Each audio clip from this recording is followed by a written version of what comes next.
All right, deep divers. Ready to dive into some box office numbers. Always. Today we're looking at Moana 2. Yeah, Moana 2. Splash. They made a big splash. We've got a bunch of articles about how it did over Thanksgiving weekend. Oh, yeah. And we've even got some stuff from the Moana 2 IMDb page. Cool. So let's break it down. Okay, so Moana 2, it didn't just, ride the success of the original. Right. It blew it out of the water. Oh, yeah. This is like a full-blown event. Huge. It broke records. $221 million domestically. Wow. Over the 5-day opening weekend. That's incredible. I know. To give you some context, Frozen the Second, Oh, yeah. which held the record for Thanksgiving release, Mm-hmm. it only brought in $125 million. Right. And even Hunger Games, Catching Fire. Yeah, back in 2013. Yeah, like $109 million. So that makes Moana 2 the biggest 5-day debut ever. Oh, no. It beats Super Mario Bros. I know. Super Mario Bros. Was huge. It was everywhere. And Moana 2 just sailed right past it. Wow. What does that tell us about what people want? I think they want those big experiences, those shared moments. I think we've been missing that. Absolutely. I think the original Moana's success plays into this, too. Sure. I mean, it brought in, what, 248.2?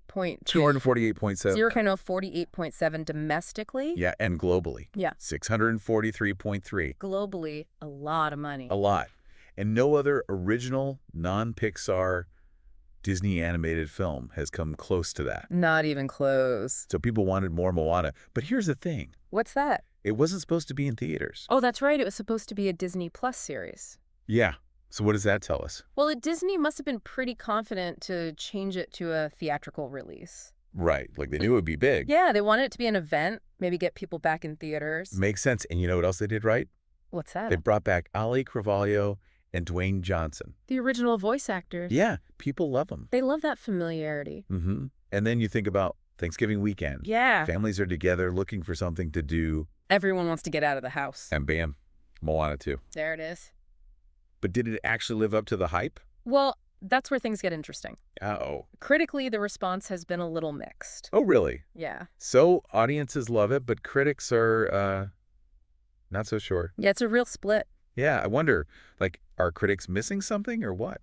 It's hard to say. Some critics say the story is a bit predictable. Oh. Yeah, and that it doesn't have that magic the first one had. I see. And some say the villain's not as interesting this time. Yeah, but I was looking at IMDb. Yeah. And a lot of the reviews there, even the ones that mention those things, they still like the animation and voice acting. Right. Those are strong points for sure. Yeah, and I get it. Sequels are hard. Yeah, lightning in a bottle. Exactly. But sometimes, don't you just want to hang out with those characters again? Oh, for sure. That nostalgia factor is huge. Yeah, people love Moana. They do. And that connection to the original. That's a big part of why Moana Q is doing so well. Okay, so we've got this big box office success, but critics are kind of, nah. Yeah, kind of a head scratcher. So where does that leave us?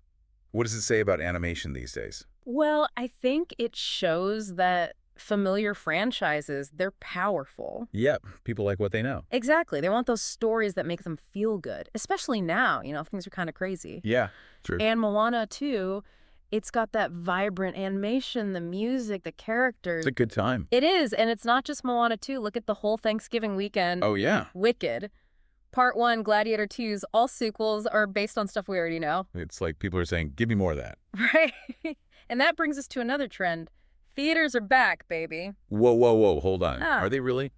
For a while there, it seemed like streaming was going to take over. Yeah, it did, but this Thanksgiving weekend, it shows people still want that shared experience. Okay, I can see that. Going to the theater, it's an event. But was it just these big movies, or did smaller films get a look in? They did, even the smaller films. The best Christmas pageant ever, Bonhoeffer, Pester, Spy, Assassin. Oh, wow. Venom, The Last Dance, The Wild Robot, A Real Pain, Conclave. Those were all real. Yeah, and they all found their audiences. So there's hope for the little guy. There is. Variety is important. Yeah. Keeps things interesting. Right, and it keeps the industry healthy. I wonder how this big box office weekend will affect what studios make in the future. Yeah, good question. Will we just get more sequels and adaptations? Probably so. I mean, studios love a safe bet. Yeah, got to make that money. But I think this also shows there's a desire for new stuff, too. So maybe some originals, too. Hopefully. Okay, so what does all this mean for our listeners? Well, it means the film world is alive and kicking. That's good. Always changing, always something new to see.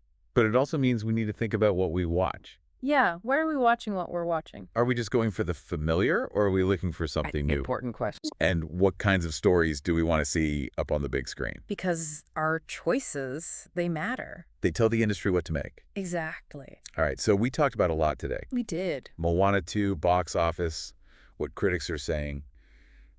The whole Thanksgiving weekend. Big weekend for movies. We looked at why these movies are so successful and what it means for movies going forward. The future of film. But we wouldn't be the deep dive if we didn't leave you with something to think about. That's right. So, huge box office success for Moana 2. Yeah. But critics, not so much. So where does that leave animation? Are we just going to keep getting more of the same? Well, it's a tricky. Yeah. You've got those big franchises. They're powerful. Right, like Disney, they could just keep making sequels and reboots forever. Pretty much. And those movies, they make people feel good, you know? Yeah, like comfort food. Exactly. Especially now when things are, Yeah, the world's a bit crazy. a bit crazy. And studios know that. They see what makes money. So they'll keep giving us those familiar stories. For now, at least. But what about the people who want something new, something different? Right. Well, remember those smaller movies we talked about? Yeah, well, the ones that came out over Thanksgiving. Yeah, they might not have the big marketing budgets or the built-in audience. But they're out there. They are. They're telling different stories, exploring new ideas. And some people are watching them. Yeah, they're finding their audience. So it's not all sequels and reboots. Not necessarily. I think there's room for both. Okay. You'll have those big blockbusters, I'll have those. but I think people also want something new, something fresh. So what can we do? As viewers, Well, we have to be mindful of what we watch. mhm. Support the movies that challenge you, that make you think. Don't just watch the same stuff over and over again. Exactly. Step outside that comfort zone. Yeah, find those hidden gems. Because our choices, they matter. Right, they send a message to the studios. Exactly. So be thoughtful, be curious. And keep watching movies. Keep watching. All right, folks, that's our deep dive into Moana 2. And the future of animation. We hope you enjoyed it. We hope it made you think. And we hope you keep diving deep. That's all for today. Thanks for listening.